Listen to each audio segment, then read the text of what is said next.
열왕기상 7장 40절입니다.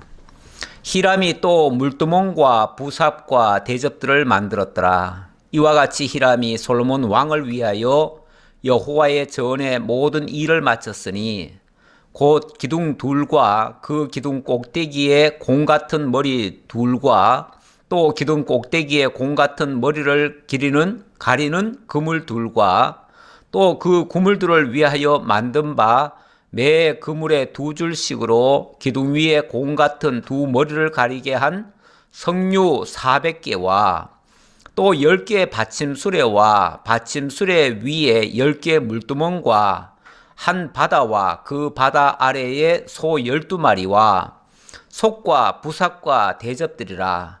히람이 솔로몬 왕을 위하여 여호와의 성전에 이 모든 그릇을 빛난 노수로 만드니라. 아멘. 히람이 솔로몬을 위하여, 그리고 또 솔로몬을 위하여 이렇게 얘기를 했네요. 단순히 인간 솔로몬을 위해서 이 일을 했다는 이야기일까요? 아니죠. 솔로몬이 하나님의 전을 만드는데 그 하나님께서 솔로몬에게 주신 그 식양대로 했다는 뜻이고요. 결과적으로는 하나님을 위해서 일한 거죠. 그러나 어쨌든 인간을 배제할 수는 없기 때문에, 인간을 통해서 이 모든 역사가 이루어지기 때문에, 그래서 솔로몬이 참여하는 거지만, 그렇다고 해서 이 성전을 솔로몬 성전이라고 말할 수는 없지요. 어디까지나 여호와의 성전이고요. 그 여호와의 성전을 솔로몬이 짓기 때문에 솔로몬이 하고자 하는 일에 히람이 협력을 했다, 이제 그런 의미로 이해를 하셔야 됩니다. 우리가 자칫하면 자꾸 인간의 그 위치를 자꾸만 높이려고 하기 때문에 제가 애써 그 부분이 아니라는 걸 강조하고 있습니다. 자, 지금 복잡하게 얘기했죠. 물두멍, 부삽, 대접 이런 걸 만들었다고 했고, 그 다음에 기둥 둘, 이 전 앞에 야긴과 보아스라고 하는 두 기둥을 만들었었죠. 그리고 그 기둥 꼭대기에 공 같은 머리 둘을 또 만들었죠. 그러니까 기둥이 있고 기둥 위에다가 기둥 머리를 또 만들었다는 얘기예요. 그리고 기둥 위에, 그 머리 위에는 또 그물을 만들었어요. 그물을 이렇게 만들어 놓고 그 그물에는 또 석류를 이렇게 또 한 400개를 만들어 가지고 달아놨어요. 그러니까 어찌 보면 성전을 딱 이제 전면에서 본다면은 굉장히 웅장한 기둥이 두 개가 있고, 그 기둥 위에 또 공 같은 그런 모양이 또 있고, 그 위에는 또 그물이 있고, 그물에서는 주렁주렁 마치 그 석류가 맺혀 있는 것처럼, 우리 왜 가끔 그 농장 같은데 이렇게 좀 견학 같은 데를 가보면은 농장 입구 쪽에 이렇게 위에 그물처럼 만들어 놓고 거기에 박넝쿨이 올라가 있죠. 그리고 거기에 박이 쭉쭉 이렇게 달려 있어요. 어찌 보면 그런 모습과도 비슷하다, 이렇게 느낌이 옵니다. 제 느낌상. 그런데 꼭 그건 아니고 이제 석류라는 거죠. 그게 이제 박이 아니라 석류라는 거죠. 어쨌든 그것의 아주 큰 모습이죠. 모습이면서 그것이 이제 가리키는 의미는, 거기 보면 저가 세우리라. 그리고 이제 하나님이 이 성전을 세우셨다. 그리고 하나님이 이렇게 성전을 아름답게 열매를 맺게 하신다.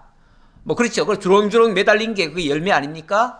이 성전을 통해서 하나님의 택한 백성들을 살리고 하나님이 영광을 받으시고, 하나님이 이 성전을 통해서 당신이 보여주고자 하는 천국의 모습을 성전을 통해서 보여주시고, 장차 참 성전 되시는 우리 주 예수 그리스도께서 오셔서 맺어가실 그 열매들을 상징하고 있죠.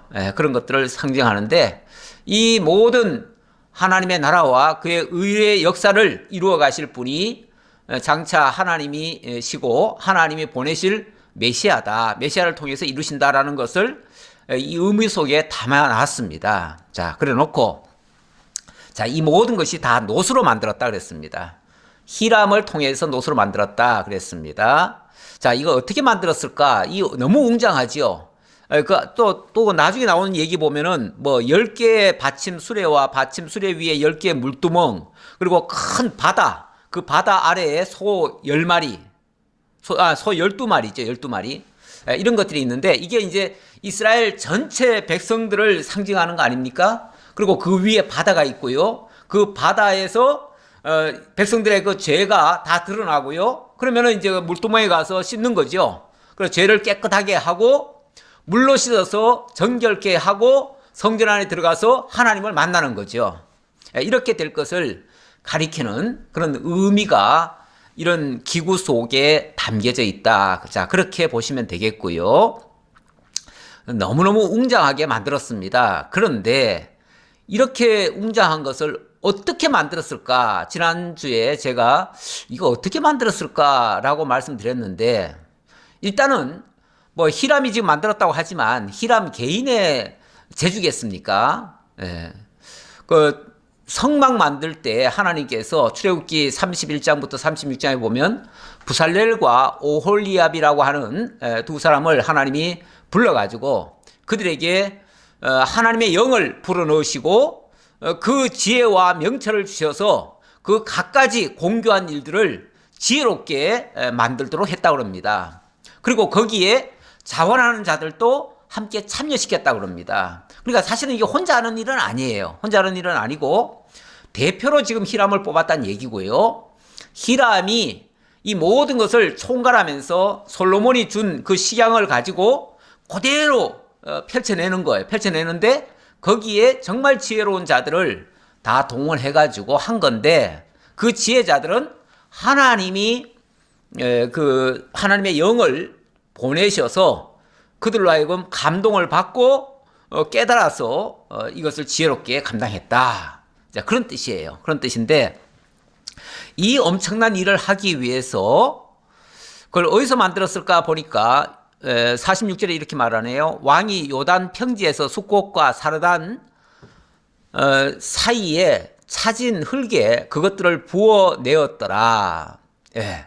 이게 너무 웅장하니까 사실 이 예루살렘 안에서는 만들 수가 없어요. 그만한 쉽게 말하면 가마 같은 게 없어요. 지금으로 말하면 그 틀을 만들어야죠. 틀을 만들어 놓고 거기다가 이 놋을 녹여가지고 그 녹물을 거기에 부어가지고 그 굉장히 웅장한 거를 그렇게 만들어내는 겁니다. 만들어내는데 이거를 그 현지에서 바로 만들 수는 없어요. 그러니까 어떤 특정한 곳, 거기에는 흙이 아주 좋은 흙이 있어야 돼요. 그래서 흙으로 쉽게 말하면 그 틀을 만드는 거예요. 만들고 거기에다가 녹여서 그 센 물을 부어가지고 녹물을 부어가지고 그걸로 이제 굳혀서 만드는 건데, 그거를 바로 숫꽃과 사르단 사이에 요단 평지에서 그렇게 했다. 예. 자, 그렇게 얘기를 하고요. 그 다음, 기구가 심히 많으므로 솔로몬이 다 달아보지 아니하고 두었으니 그 논무게를 능히 측량할 수 없었더라. 예, 기구를 만드는데, 예. 지난번에 그 놋바다를 만드는데 놋바다의 그 두께가 한 이 정도 된다고 그랬죠. 이 정도의 두께로 놋바다를 만드는데 이게 크기가 어마어마하게 큽니다. 이렇게 엄청난 거를 만들고 뿐만 아니라 기구들이 여러 가지가 많지요. 많은데 그것들 다 만들려니까 어찌 보면 놋이 한도 끝도 없이 들어가요. 그러니까 어느 정도면은 이 계산을 합니다. 계산을 하는데 양이 너무 많아 버리면요, 나중에는 계산하다가 계산이 안 돼요. 미처 넘쳐서 그러니까 이 측량하기가 넘쳐서 더 이상 측량을 못했다.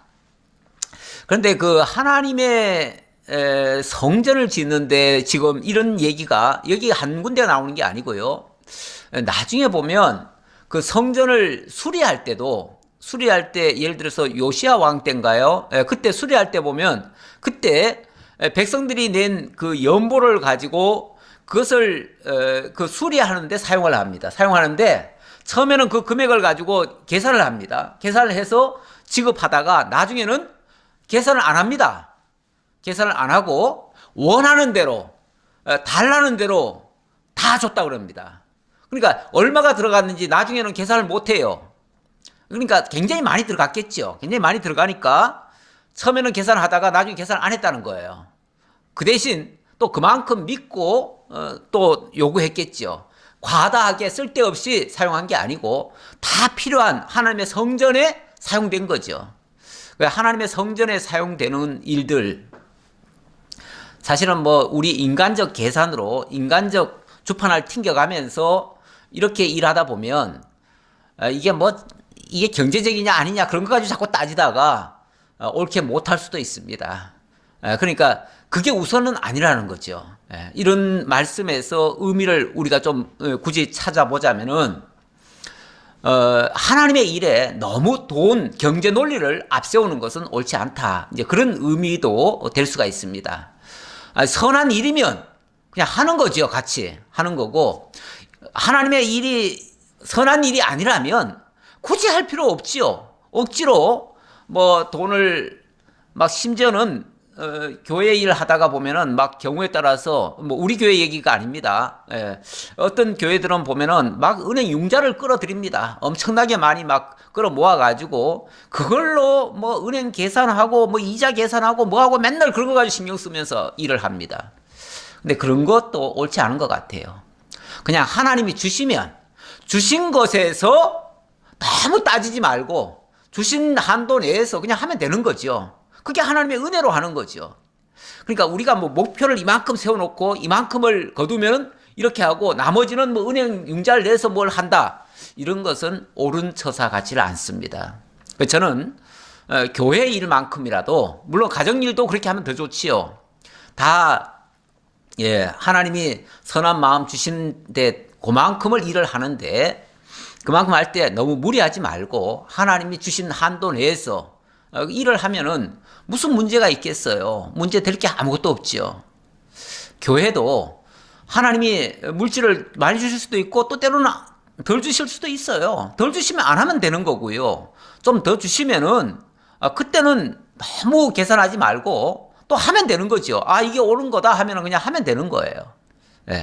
근데 여기에도 이렇게 얘기를 했다고 하네요. 아마 제가 기억하기에 출애굽기 그 36장 그 성전 지을 때도 그때도 백성들한테 그 필요한 거는 다 가져오라고 그러죠. 가져오라고 그러는데 나중에 보니까 너무 많이 막 넘쳐가지고 나중에 뭐라고 그러냐면 그만 가져와라 이렇게 또 공포한 적도 있어요. 그래서 너무 많아도 사실은 쓸데가 없고요. 너무 적어도 물론 안 되겠지요. 어느 정도는 가져와야 되겠지만 너무 계산적으로 하지 말자. 이제 그런 차원에서 하는 말이에요. 자, 여기도 그 논무게를 능히 측량할 수 없었더라. 처음에는 그러니까 주는 대로 뭐 달래는 대로는 다 주는데 그거 가지고 너무 안 따졌다 그 말이죠. 그다음 48절. 48절로 왕이 이제 이 48절은 이거는 성전 안에 들어가는 기구들 이야기입니다. 조금 전까지는 성전 바깥에서 쓰는 기구들이었죠. 성전 바깥에서 쓰는 기구들은 전부 다 놋으로 제작을 합니다. 놋. 예를 들어서 금, 은, 동 하면은 동으로 제작했다 그 말이죠. 동이 곧 놋입니다. 놋인데 자, 이 놋으로 그동안은 밖에 거니까 다 놋으로 제작을 했는데 성전 안으로 들어가면요.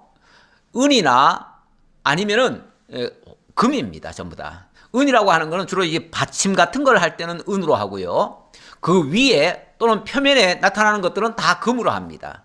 그래서 성전 안의 것은 전부 다 금인데 성전 안의 것은 어떻게 만들었는가? 48절에 보니까 솔로몬이 또 여호와의 성전의 모든 기구를 만들었으니 곧 금당과 진설병의 금상과 내소 앞에 좌우로 5씩 돌 정금 등잔대며 또 금꽃과 등잔과 불집게며 또 정금 대접과 불집게와 주발과 숟가락과 불을 옮기는 그릇이며 또 내소 곧 지성소 문에 금 돌짜기와 성전 곧 외소 문에 금 돌적이더라. 자, 지금은 이제 전부 다 성전 내소, 성전 안에 기구들을 얘기하는 겁니다. 좀 볼까요?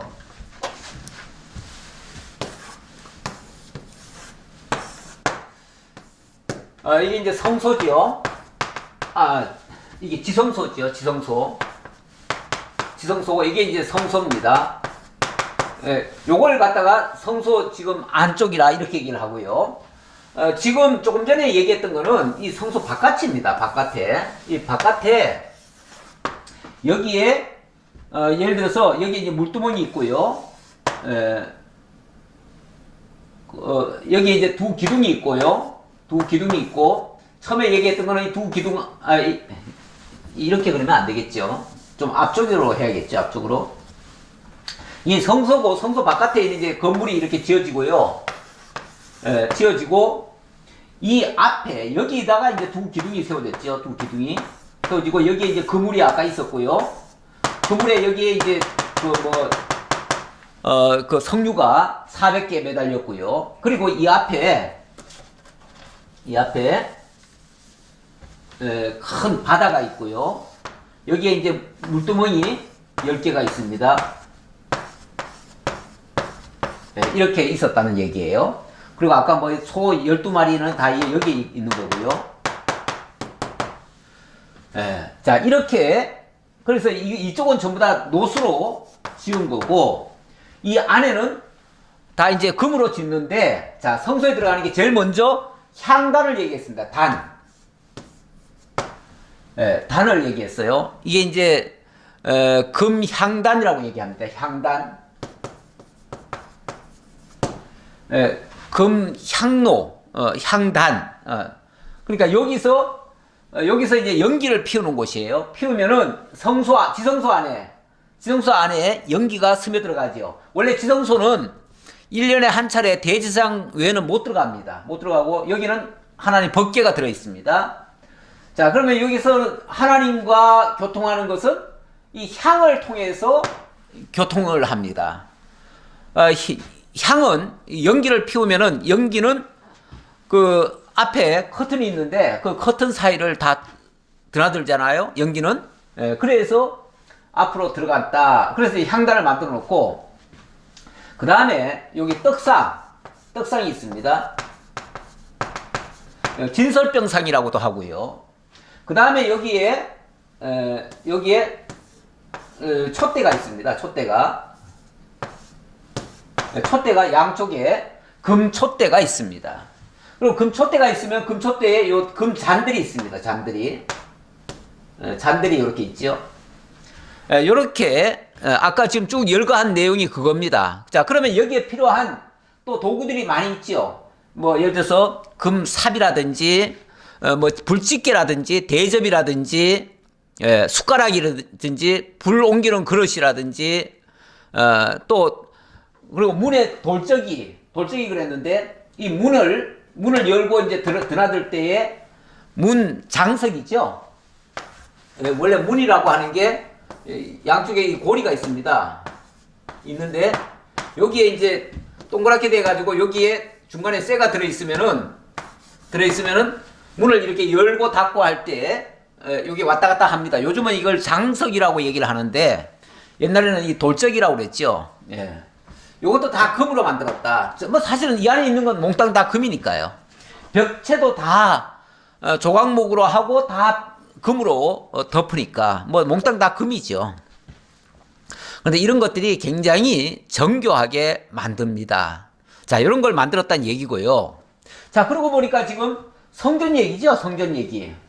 자, 6장부터 성전 짓기가 시작이 돼가지고 그래서 7년 만에 성전 다 지었다 그렇게 얘기를 해놓고 그 다음에 7장이 들어와가지고는 여기서는 솔로몬 왕궁 얘기를 좀 했었습니다. 솔로몬 왕궁. 자, 왕궁 짓기를 13년간 지었다. 그렇게 얘기를 하고 그 다음에 7장 13절부터 다시 성전 기구 이야기가 나왔습니다. 성전 기구 짓기를 히람을 통해서 성전 기구 짓기를 얘기를 했죠. 제가 왜 이 얘기를 지금 써놨냐면은 성전 짓는 것은 7년이라고 했고 왕궁 짓는 것은 13년이라고 하니까 사람들이 어떻게 이해를 했냐면 많은 사람들이 오해를 하기를 성전 7년간 지어놓고 그 다음에 왕궁 13년간 지은 다음에 다시 성전 기구를 지었나 보다 이렇게 오해한 사람들이 있어요. 만약에 만약 그런 식으로 본다 그러면은 왕궁을 더 많이 지은 거 아니에요? 더 길게 지은 거 아니에요? 13년간 배나 지었으니까.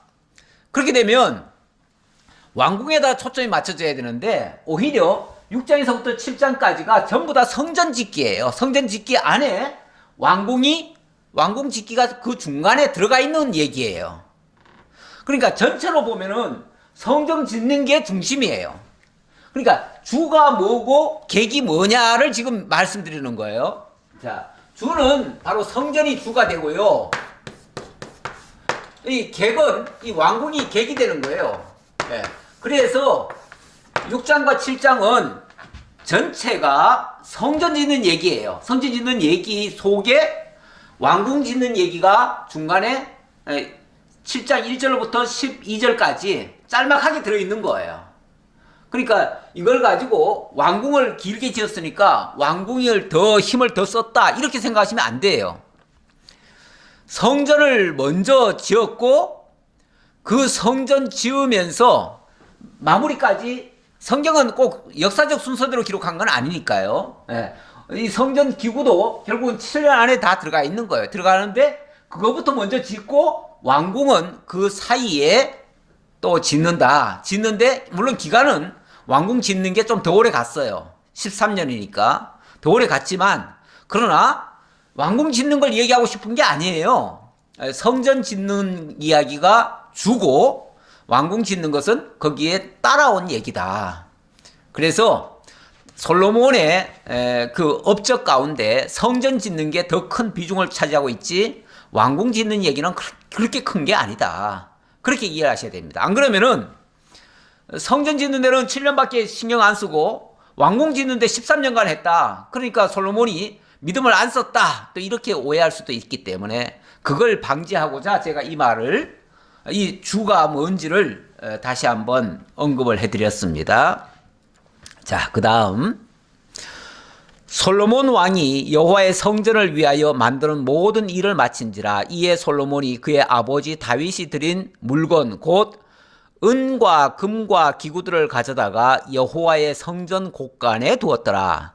예, 그의 아버지 다윗이 드린 물건 곧 금과 은과 기구들 이렇게 얘기하네요. 예, 무슨 말이냐면 이 성전 짓는 데 필요한 모든 재료는 아버지 다윗이 이미 준비했었다 그 말이죠. 이미 특히 은금 그런 어떤 큰 중요한 자재들 그런 것들은 아버지 다윗이 성전을 짓고자 해가지고 다 미리 준비해 놨습니다. 준비해 놨는데 그걸 이용해 가지고 성전을 짓고 그거를 다 지은 다음에는 아버지 다윗이 마련해 놓은 그런 곳에다가 보관을 했다 이제 그런 얘기겠죠.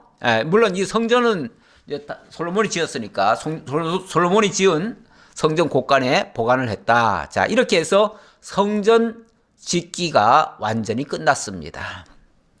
자, 이제 성전이 다 끝났으면 이제 뭘 해야 됩니까? 낙성식을 해야죠. 낙성식. 자, 그래서 이제 낙성식을 하는 얘기가 8장으로 나옵니다. 자, 8장은 성전 낙성식을 하는 겁니다. 자, 8장 보겠습니다. 낙성식을 하는데 어떻게 낙성식을 시작하는가? 이에 솔로몬이 여호와의 언약궤를 다윗성 곧 시온에서 메어 올리고자 하여 이스라엘 장로와 모든 지파의 우두머리 곧 이스라엘 자손의 족장들을 예루살렘에 있는 자기에게로 소집하니 이스라엘 모든 사람이 다 에다밈월 곧 7째 달 절기에 솔로몬 왕에게 모이고 이스라엘 자손들이 다 이름에 제사장들이 궤를 매니라. 자, 제사장들이 궤를 매니라 이렇게 얘기를 하네요. 자, 낙성식을 하는데 궤를 메어 올렸다 그 말이죠. 근데 어디서 궤를 메어 올렸다고 해요?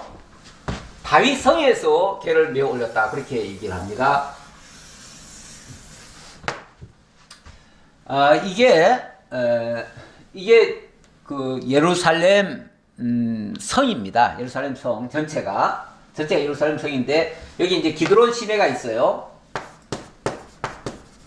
기드론 시내가 있고 이게 예루살렘 성입니다. 그리고 이제 소위 말해서 산이죠. 산이에요. 여기 산을 뭐라고 그러냐면 시온산이라고 그래요. 시온산이라고 그러고 시온의 대로 이런 표현을 쓰는데 시온의 대로는 왕의 대로예요. 이게 이제 다윗성이 어디냐면은 여기가 다윗성입니다. 여기가 다윗성이에요. 여기를 시온성이라고도 얘기를 해요. 시온성이라고도 얘기하고 물론 전체가 다 시온산이니까 이렇게 얘기할 수 있고 자 이제 솔로몬 성전은 제가 지난번에 이렇게 그림을 그렸었죠. 이렇게 그렸는데 여기가 솔로몬 왕궁입니다. 솔로몬 왕궁이 이쪽에 지었어요. 그리고 성전은 여기다 지었죠. 지난번에 성전 제가 위치를 대략 여기 쪽으로 했어요. 솔로몬 왕궁이 있고 이쪽에다가 성전 지었다. 이쪽이 이제 동편이니까 이 동쪽을 향해서 성전이 이렇게 있고 뭐 지난번에 여기 앞에 만들었던 건 다 여기다가 만들었다는 얘기 같아요. 동쪽으로 봐야 되니까. 자 이렇게 지었는데 다윗성에 지난번에 그 법궤를 다윗이 이 시온성 안에 그러니까 다윗성 안에 안치를 해놨었지요.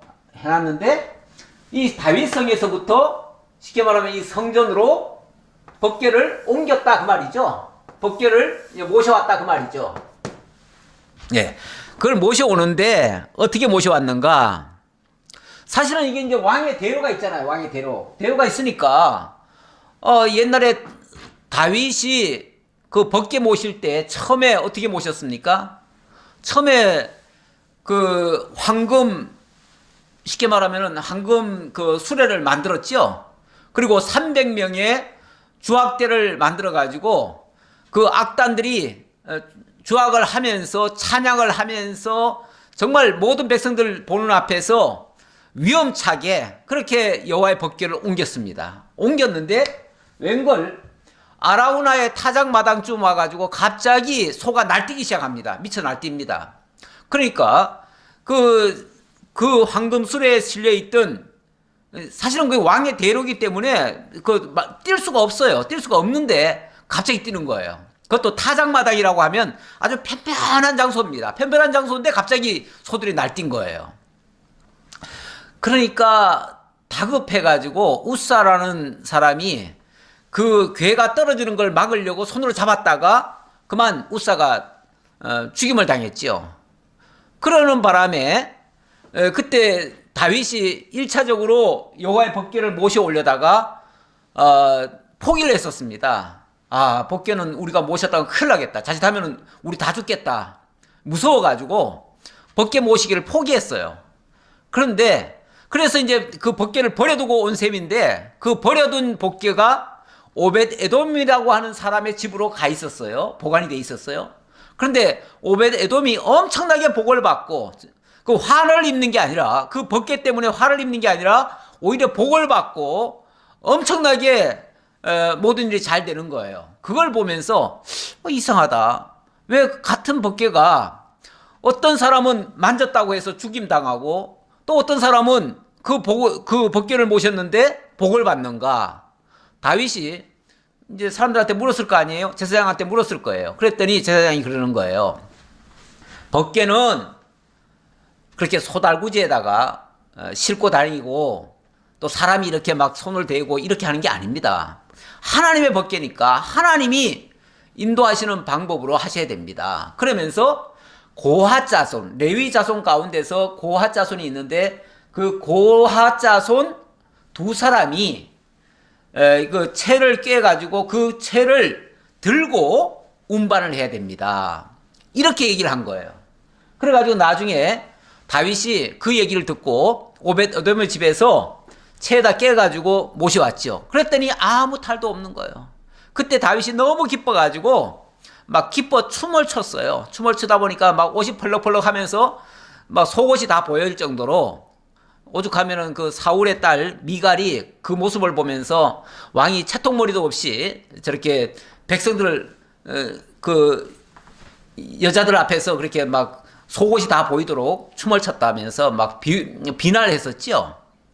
그런데 다윗이 그때 내가 여호와 앞에서 뛰는 것이다. 여호와 앞에서 너무 기뻐서 마치 어린아이가 부모님 앞에서 재롱 피우듯이 너무너무 기뻐서 나는 뛰었을 뿐이다 라고 하면서 그렇게 말한 적이 있죠. 어쨌든 그렇게 해서 그때 다윗성에 여호와의 궤가 모셔와 있었는데 그거를 지금 옮기는데 이번에는 제사장이 쉽게 말하면은 고핫 자손이 이 수레가 아니라 직접 마치 가마처럼 이렇게 모셔오는 거죠. 그렇게 모셔왔다는 얘기예요. 자, 그 얘기를 지금 하고 있습니다. 그러니까 이 제대로 한 거죠. 제대로 한번 실수하고 나서 제대로 모셔온 겁니다. 자, 그렇게 모셔오고 4절입니다. 여호와의 궤와 해막과 해막 안에 모든 거룩한 기구들을 메고 올라가되 제사장과 레위 사람이 그것들을 메고 올라가매 솔로몬 왕과 그 앞에 모인 이스라엘 회중이 그와 함께 그 궤 앞에 있어 양과 소로 제사를 지냈으니 그 수가 많아 기록할 수도 없고 셀 수도 없었더라. 자, 이번에는 이제 이렇게 모셔왔으니까 이제 본격적으로 낙성식을 해야죠. 낙성식을 해야 되는데 낙성식을 하는데 첫 번째는 이제 제사를 드려야죠. 제사를 드려야 되는데 이 제사를 드리는데 제물을 소와 양을 잡아가지고 제사를 드리는데 그 수가 많아서 기록할 수도 없고 셀 수도 없었다. 얼마나 많았는지 양과 소 얼마나 많이 잡고 그걸로 제사를 드렸는지 이것도 셀 수가 없었다. 하나님 앞에서는 왜 이런 표현을 하지요? 측량할 수 없는 하나님의 사랑, 하나님의 은혜. 그러니까 하나님의 은혜, 하나님의 역사를 얘기할 때 측량할 수 없다 이런 표현을 많이 쓰는데 그렇습니다. 지금 어찌 보면 솔로몬이 하는 일이지만 솔로몬이 하나님 앞에서 하는 일은 측량하기가 곤란하다는 거죠. 그러니까 이것도 헤아리지 않았어요. 왜 지난번에 솔로몬이 처음에 왕이 된 다음에 기브온 산당에 가서 그때 하나님 앞에 제사를 드렸습니다. 제사를 드릴 때 그때는 뭐라고 그랬냐면 1000번제다 그랬어요. 1000번제. 1000번제를 드렸다. 그것도 대단한 거죠.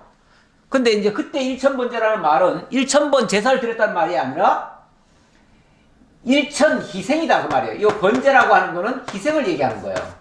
1000 희생이니까 1000마리의 제물을 희생시켰다 그 뜻이죠. 이걸 이제 한꺼번에 1000마리를 드렸다. 왜 이렇게 1000마리씩이나 드릴까? 1000마리도 사실 많은 거죠. 그런데 지금은 그보다 더 많은 숫자예요. 그러니까 아마 그때는 1000마리였는데 지금은 한 10,000마리나 되지 않았을까 싶어요. 물론 이거 우리가 측량할 수 없는 거로 생각을 해야지 이걸 뭐 10,000마리다 이렇게 딱 집어 얘기할 필요는 없어요.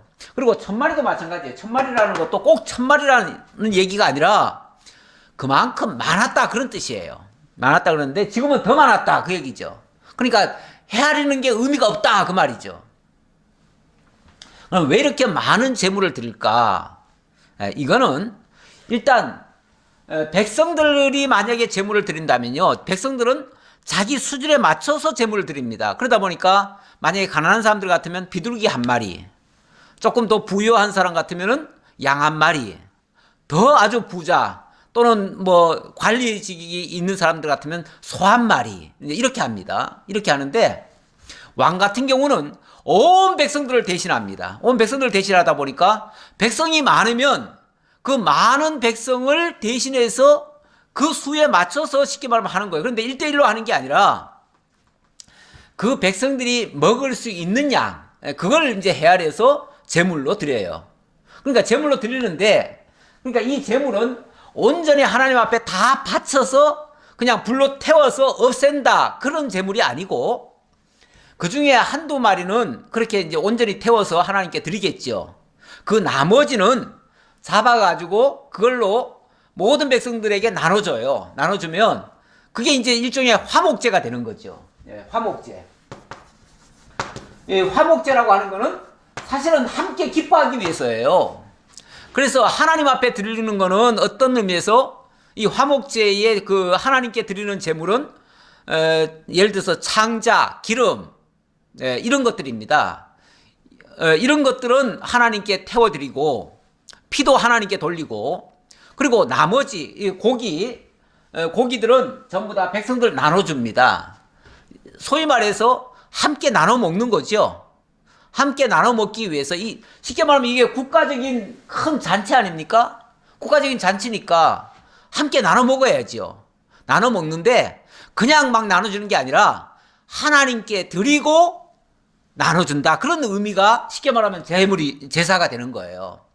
그래서 하나님이 솔직히 말해서 이 많은 고기를 왜 하나님이 다 드시고 싶겠어요? 그런데 하나님은 백성들에게 이 고기를 나눠주고 싶은 거예요. 나눠주려니까 일단 나한테 바쳐라. 내가 백성들에게 나눠주겠다. 이제 그런 뜻이죠. 그러면 왕은 하나님께 이 많은 제사, 정말 헤아리기도 어려울 만큼의 많은 제사를 드리고 거기서 나오는 그 고기는 전부 다 백성들에게 나눠주는 거죠. 그런데 그 나눠주니까 하나님은 이 제사를 받으시고 당신이 받은 제물을 백성들에게 나눠주니까 결국은 하나님이 백성들에게 고기를 나눠주는 셈이죠. 이게 하나님의 은혜죠. 그러니까 하나님이 당신이 먹고 싶어가지고 나한테 바쳐라가 아니라 내게 바쳐서 그걸로 내가 백성들에게 나눠주겠다. 그런 뜻이죠. 결국 하나님이 베푸시는 은혜를 왕이 그것을 이제 알게 해주는 거예요. 그런 의미에서 많은 제물을 드리게 했다. 단순히 하나님이 고기 많이 드시고 싶어가지고 많이 갖다 바쳐라 이런 뜻으로 바친 게 아니다 그 말이죠. 자, 이해하셨으리라 생각하고요. 제사장들이 여호와의 언약궤를 그 처소로 메어 드렸으니 그 성전의 내소인 지성소 그룹들의 날개 아래라. 자, 이 법궤는 어디에 들여왔느냐 하면은 아까 제가 여기 성소와 지성소를 얘기했죠. 여기 지성소 안에 여기다가 법궤를 모셨다 그 말이죠. 아까 성전 여기 이제 성소인데 성소의 그 단과 뭐 촛대와 뭐 이런 것들 얘기했죠. 예, 이런 걸 얘기했는데 자, 요번에는 요 지성소 안에 여기 이제 법궤를 여기다 모셔놓습니다. 모셔놓고 그 위에 근데 이 법궤가 놓이는 장소가 어디냐면 이렇게 얘기를 합니다. 예, 놓이는 장소가 성소의 내소인 지성소 그룹들의 날개 아래라 이렇게 얘기를 하네요. 그러니까 여기에 먼저 지난번에 그 만들 때 뭘 만들라고 했냐면 성소 안에 여기다가 지성소 안에다가 천사를 만들라고 그랬어요. 천사. 그러니까 두 그룹이죠. 두 그룹을 만드는데 쉽게 말하면 이 그룹이 이렇게 있는 거죠. 네, 이렇게 생겼다고 합시다. 그러면 잘 그릴 수는 없는데 자, 이렇게 생겼다고 합시다. 그리고 여기에 날개가 있어요. 날개가 이렇게 두 날개가 이렇게 펼쳐집니다. 네, 이렇게 펼쳐져요. 그러면 이 천사가 있고 천사 아래에 법궤를 놓는다 그 말이죠. 그러면은 왜 천사 아래에다 둘까요? 법궤를? 이 천사가 이 법궤를 덮고 있는 거예요. 덮는데 자, 여기 예를 들어서 이게 법궤라고 합시다. 법궤가 있고 법궤 위에는 또 뚜껑이 있습니다. 뚜껑이 있는데 그 뚜껑 위에 천사가 놓여 있어요. 그러니까 어쩌면 그 천사가 그 뚜껑을 덮고 있는 거죠. 덮고 누르고 있는 거죠. 그러니까 여기에 이제 그 위에 뚜껑이 있고요. 뚜껑 위에 이제 그 천사가 있는 거죠. 자, 그러니까 요 밑에를 법궤라고 그러고요. 요게 이제 법궤가 되겠고, 요 위에 있는 거 요거를 뭐라고 그러냐면 시은소라고 그럽니다. 시은소. 그 다음에 이건 이제 그룹이라고 하고요. 예, 요 법궤 안에는 하나님의 말씀 두 돌판이 들어있어요. 돌판이 들어있고 돌판 위에 시은소가 있습니다. 시은이란 말은 은혜를 베풀시자, 은혜를 베푸는 장소다 그 말이에요. 하나님이 이 말씀과 함께 계십니다. 이 말씀이 곧 하나님이셔요. 자, 그런데 말씀 이 법궤 안에 하나님이 계시고, 하나님이 여기에 1년에 1차 백성들이 대표해서 제사장이 들어와 가지고 여기에 피를 한 방울 흘립니다. 흘리면은 그 피를 받으시고 하나님이 은혜를 베풀어 주셔요. 그러니까 제사장을 통해서 백성들의 간구를 들으시고 하나님이 백성들에게 은혜를 베푸셔요. 베푸시는 장소가 요 장소다 그 말이죠. 근데 왜 이걸 법궤로 덮어놨느냐? 이 법궤가 바깥으로 나오면 백성들을 정죄하게 됩니다. 그래서 정죄를 하지 않도록 은혜로 덮어주는 거예요. 원래 그 하나님의 은혜와 사랑이라고 하는 게 죄를 덮어줌으로 말미암아 이루어지는 일들입니다. 사실 하나님이 우리 보고 따지자고 하면요, 우리는 다 죄인으로밖에 드러나지 않습니다. 그러면 다 죽지요. 죄의 싹은 사망이니까 우리는 다 죽어야죠. 그런데 하나님께서 가려주셔요. 덮어주셔요. 그래서 원래 사랑이라고 하는 거는요, 허물을 덮어주는 게 사랑이라고 그래요. 예, 그래서 바로 시은소가 바로 그 죄를 덮어주고, 그러니까 정죄하지 못하도록 하나님의 말씀을 덮어주는 거죠. 자, 그 의미를 담고 있습니다. 자, 그래 놓고, 자, 7절 봅시다. 7절. 그룹들의 그 궤 처소 위에서 날개를 펴서 궤와 그 채를 덮었는데, 채가 길므로 채 끝이 내소 앞 성소에서 보이나 밖에서는 보이지 아니하며 그 채는 오늘까지 그곳에 있으며. 이 채라고 하는 거는 그 옮길 때 긴 막대기죠. 막대기 2개가 있었는데, 그 궤가 쉽게 말하면 그 궤 길이가 여기까지 아마 꽉 찼던 것 같아요. 꽉 차니까 이게 이제 2개가 이렇게 꽉 차니까 이게 성소 옆에서 보면은 이제 이게 보였다 그런 뜻인 것 같아요. 예. 근데 이 궤는 항상 거기 꽂아놔뒀었다. 그 말이죠. 예. 자, 그래 놓고 그 궤 안에는 2 돌판 외에 아무것도 없으니 이것은 이스라엘 자손이 애굽 땅에서 나온 후 여호와께서 저희와 언약을 맺으실 때에 모세가 호렙에서 그 안에 넣은 것이더라. 자, 여기 법궤 얘기를 합니다. 법궤 얘기를 하는데, 요 법궤 안에는 2 돌판 외에 아무것도 없었다. 2 돌판이라고 하는 것은 이거는 십계명이죠. 십계명을 하나님이 돌판 2개에다가 새겨줬어요. 하나는 대신계명, 하나는 대인계명, 이렇게 2개 계명을 크게 말하면 그렇다는 얘기예요. 크게 말하면 2 종류의 계명이 있는 거죠. 하나는 하나님을 향한 하나님에 대한 계명이 되겠고, 하나는 백성들에 대한 계명이 되겠어요. 자, 그런 계명 2 돌판을 넣어주셨는데 이거 외에는 없더라 그 말이에요. 그러면은 가만히 있어봐요. 예, 그러면은 전에 하나님께서 법궤에다가 아론의 쌍난 지팡이 뭐 더 넣으라고 한 적이 있죠. 예, 아론의 쌍난 지팡이, 그 다음에 또 만나를 주시고 나서는 그 만나 하늘에서 내린 그 만나와 아론의 쌍난 지팡이도 법궤 안에 넣으라 그랬습니다. 그런데 왜 2 돌판 외에는 없다고 하죠? 그러니까 2 돌판과 아론의 쌍난 지팡이와 만나 요걸 넣으라고 했는데 왜 2 돌판 외에는 아무것도 없다고 그럴까요? 요거는 이제 물론 우리가 추정할 수밖에 없는데, 근데 이제 저는 제가 이거 가지고 한번 연구한 적이 있어요. 왜 분명히 3가지가 다 있을 텐데, 그리고 히브리서 9장인가요? 보면은 요 3가지가 있다고 얘기를 해요. 그런데 왜 여기서는 2 돌판 외에는 없다고 할까? 이거는 실제로 없을 수도 있고요. 아니면 의미적으로 보면 사실은 2 돌판이면 충분하다는 얘기이기도 해요. 네. 일단은 이 전체의 의미는요, 두 돌판이라고 하는 것은 곧 하나님 말씀. 하나님 말씀이죠. 자, 말씀이고, 아론의 쌍난 지팡이라고 하는 것은 죽은 가지가 싹이 났으니까 이건 부활을 얘기하는 거죠. 그리고 이 만나라고 하는 것은 이게 생명의 양식이죠. 생명의 양식이에요. 자, 그러면 이걸 종합하면 하나님의 말씀에 의해서 죽었던 자들이 살아나고 하늘 양식으로 먹고 영원한 생명을 얻게 된다라고 하는 그 의미가 이 속에 다 담겨져 있어요. 다 담겨져 있는데, 자, 그러면은 결국 이 부활과 영원한 생명이 매우 중요하긴 한데, 사실 이 모든 것은 말씀의 결과들이죠. 말씀의 결과.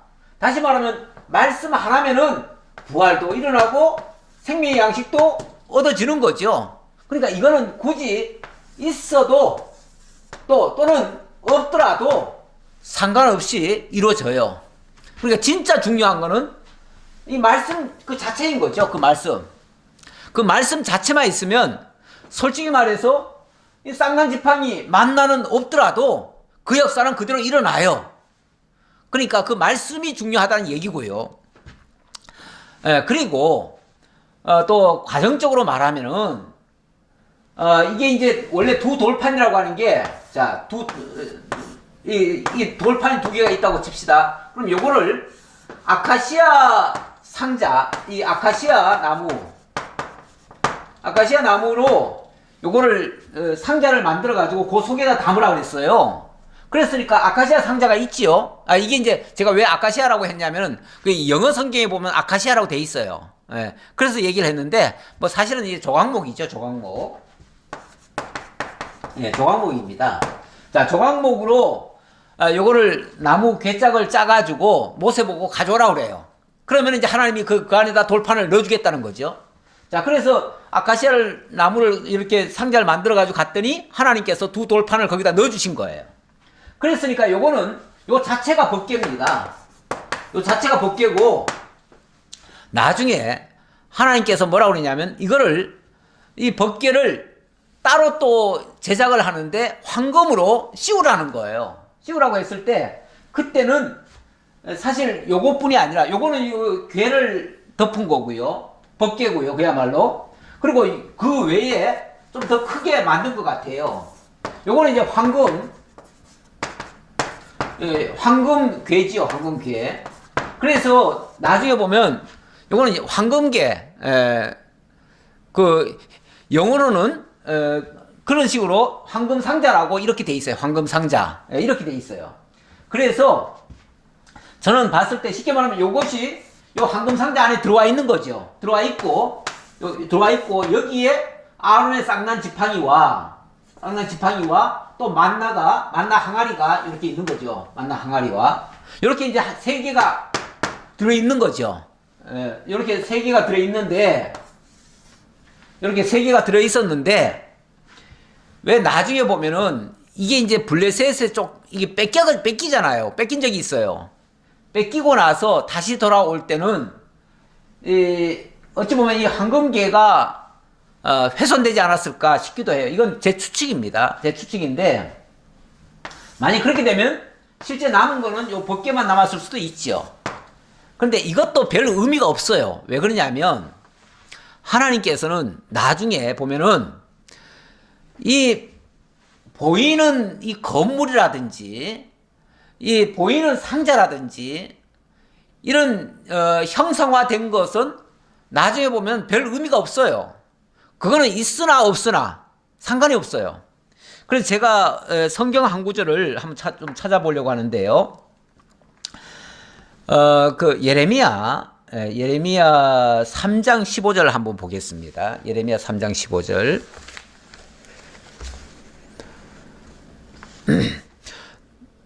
(3장 15절이라고 했죠. 예. 내가 또 내 마음에 합한 목자들을 너희에게 주리니 그들이 지식과 명철로 너희를 양육하리라. 여호와의 말씀이니라.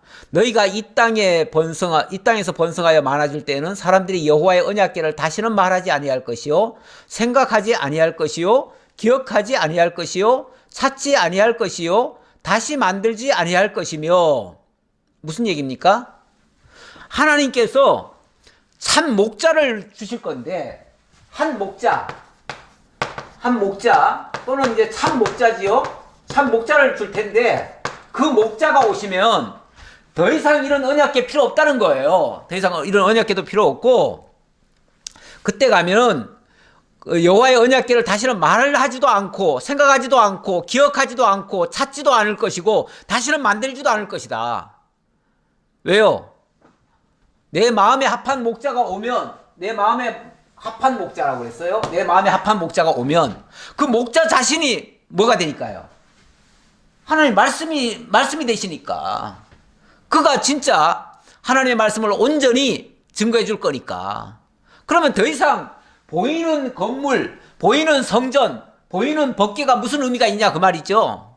그러니까 다 쓸데없어요. 그래서 이런 것들 나중에 가면요 다 없어져요. 심지어는 성전까지도 없어져요. 진짜 중요한 것은 하나님의 말씀인 겁니다. 그러니까 오롯이 남는 것은 하나님의 말씀이고요. 나머지는 어찌 보면 껍데기예요. 사실 중요한 거는 알맹이가 중요한 거 아닙니까? 그 알맹이가 바로 하나님의 말씀이에요. 그 하나님의 말씀이 우리에게 오시면 더 이상 다른 건 다 필요가 없어요. 그래서 하나님께서 참 목자, 내 마음에 합한 자를 보내시겠다. 그러면서 결국 예수 그리스도 보내신 거 아닙니까? 그리고 예수님이 오시고 나서는 뭐라고 그럽니까? 돌 위에 돌 하나도 남지 아니하고 이 성전은 다 무너지리라 하시더니만 실제로 그 성전은 다 무너졌죠. 벗개고 뭐고 다 없어졌죠. 그리고 나서 참 목자이신 그 주님이, 예수님이 바로 원래 예수님이 이 땅에 오셨을 때 요한복음에 보면 이렇게 얘기하죠. 태초에 말씀이 계시니라. 이 말씀이 하나님과 함께 계셨으니 이 말씀이 곧 하나님이시니라. 그래놓고 이 말씀이 육신이 되어 우리 가운데 오심에 하나님의 은혜와 진리가 충만하더라. 그 말씀 속에, 그 말씀으로 오신 예수 안에 은혜와 진리가 가득하더라는 거죠. 결국은 하나님이 당신의 마음에 합한 그 목자 보내가지고 그를 통해서 정말 영원한 그 말씀으로서 참 생명과 진리를 우리에게 공급하시고, 그로 말미암아 우리가 영원한 생명도 얻고 부활도 되고 하늘나라 생명 양식도 먹고 이렇게 살게 해주실 것이다 그 말이죠. 이것이 바로 이 어찌 보면 두 돌판 외에 다른 건 필요 없다라는 말씀과 같은 의미예요. 자, 그래 놓고 그 마저 읽고 마치겠습니다. 그 다음 10절이죠. 8장 10절. 제사장이 성소에서 나올 때 구름이 여호와의 성전에 가득하며 제사장이 그 구름으로 말미암아 능히 서서 섬기지 못하였으니 이는 여호와의 영광이 여호와의 성전에 가득함이었더라. 여호와의 성전에서 여호와의 성전이 이렇게 제사를 드리고 나니까, 낙성식에서 제사를 드리고 나니까 여호와의 영광이 임재했다는 거예요. 여호와께서 쉽게 말하면 강림하신 거예요. 그러니까 여호와께서 임하셨으니까 안개로 가득 차가지고 한 치 앞도 안 내다 보이는 거예요. 그러니까 제사장이 더 이상 제사를 드리고 싶어도 드릴 수가 없죠. 못 드렸죠. 못 드렸는데 그러면 하나님이 연락 안 하신 건가? 제사 방해하신 건가? 아니에요. 하나님은 이미 다 받으신 거예요. 이미 다 받으셨고, 그 제사장이 드리는 제사는, 그러니까 제사를 뭐 형식적으로 잘 드리고 못 드리고 문제가 상관없어요. 뭐 재물을 많이 드리고 적게 드리고 상관없어요. 하나님은 이미 그 제사를 받으셨어요. 받으셨고, 그로 말미암아 하나님의 영광은 이미 임재했고, 그 은혜는 백성들에게 충만하게 이제 선포가 될 거예요. 이루어질 거예요. 이 성전을 통한, 그러니까 지금 보이는 성전을 지었는데 하나님은 뭐라 그러냐면은 앞으로 보이지 아니할 성전, 진짜 성전, 참 성전, 이것까지를 예고해 주시는 거예요. 예고해 주시면서 이 성전에 여호와의 영광이 함께 하시며 백성들에게 그 은혜를 베푸실 것이다. 이거는 앞으로 내가 참 성전을 통해서 온전히 영광 받을 것이다 라고 하는 그러한 약속의 말씀이 되겠습니다. 기도하겠습니다. 아버지 하나님 감사합니다. 오늘도 하나님 저희에게 이 솔로몬을 통해서 짓게 하신 성전이 정말 하나님 앞에 온전히 연락되어지고 그로 말미암아 그 성전 안에서 다른 것 다 물론 하나하나의 의미가 있지만 그것보다 가장 중요한 여호와의 법궤가 거기 있다는 사실, 그리고 그 법궤를 통해서 하나님은 온전히 말씀하시고 영광을 받으신다는 사실을 저희들에게 깨우쳐 주셨습니다. 우리에게 참으로 중요한 것은 오늘날은 이제 하나님의 말씀입니다. 그 하나님의 말씀이 베드로 사도는 그 말씀으로 우리가 거듭나고 또 영원한 생명을 얻는다고 또 고백했습니다. 참으로 이 진리의 말씀이 우리에게 참된 복음이 되어지고 우리를 영원히 살리는 하나님의 말씀이 되어지고 또 하나님의 임재가 되어지고 하나님의 영광을 선포하는 줄 저희들 믿습니다. 그러기에 이 땅에서 이제는 보이는 성전이 아니라 신령한 성전, 참 성전이신 우리 주 예수님을 모시고 우리도 정말 주님을 모신 성전으로 아름답게 지어져 갈 수 있도록 역사해 주옵소서. 함께 해 주옵심을 감사드렸고 예수님 이름으로 기도하옵나이다. 아멘.